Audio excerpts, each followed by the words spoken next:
नमस्कार. मी मोरेश्वर. हाय Maharashtra YouTube news चॅनलमध्ये आपलं स्वागत आहे. मोठी बातमी आहे. राज्यसभेच्या रिकाम्या होणाऱ्या 7 जागांसाठी राज्यसभेची निवडणूक होत आहे. त्यासाठी आज भाजपने महाराष्ट्रातील जागांसाठी आपले 4 उमेदवार जाहीर केले आहेत. भाजपचे राष्ट्रीय महासचिव आणि बिहारचे प्रभारी विनोद तावडे यांचं नाव राज्यसभा निवडणुकीसाठी जाहीर झालं आहे. राज्यसभेची निवडणूक आता विनोद तावडे लढवणार आहेत. 2019 नंतर संसदीय राजकारणापासून दूर गेलेल्या विनोद तावडेंचे या निमित्ताने पुनरागमन होत आहे. तावडे 2014मध्ये 14चं जे देवेंद्र फडणवीस यांचं मंत्रिमंडळ होतं, त्या मंत्रिमंडळात विनोद तावडे होते.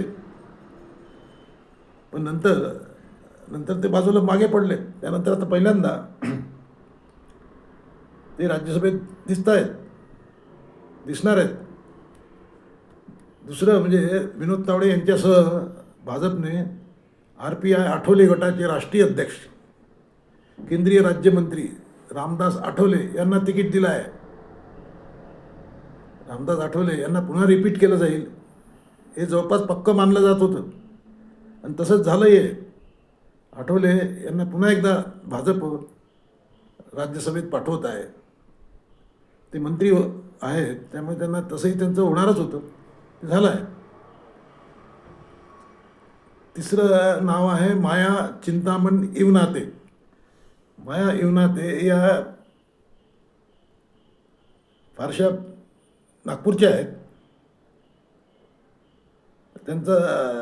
त्यांना तिकीट त्यांची राज्यसभा आहे म्हणजे सरप्राईज मानलं जात आहे.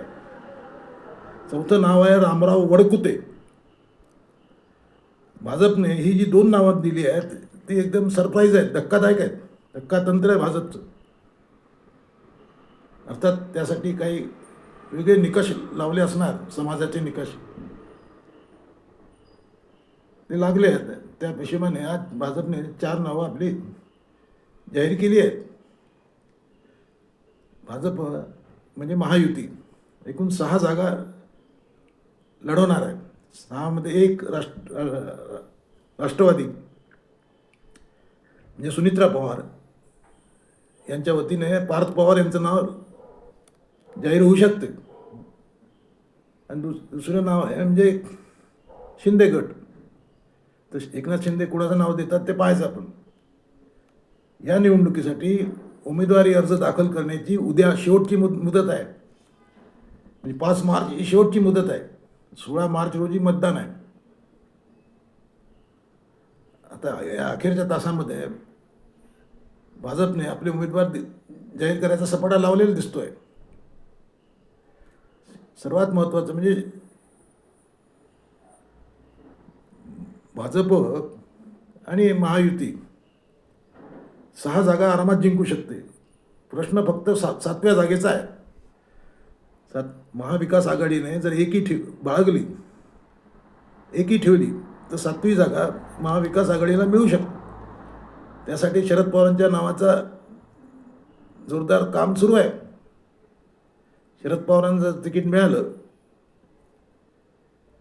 तर भाजप कदाचित फार विरोध करणार नाही आणि ही निवडणूक बिनविरोधच होईल असं दिसतंय. तुम्हाला काय वाटते? कॉमेंट करा. नमस्कार.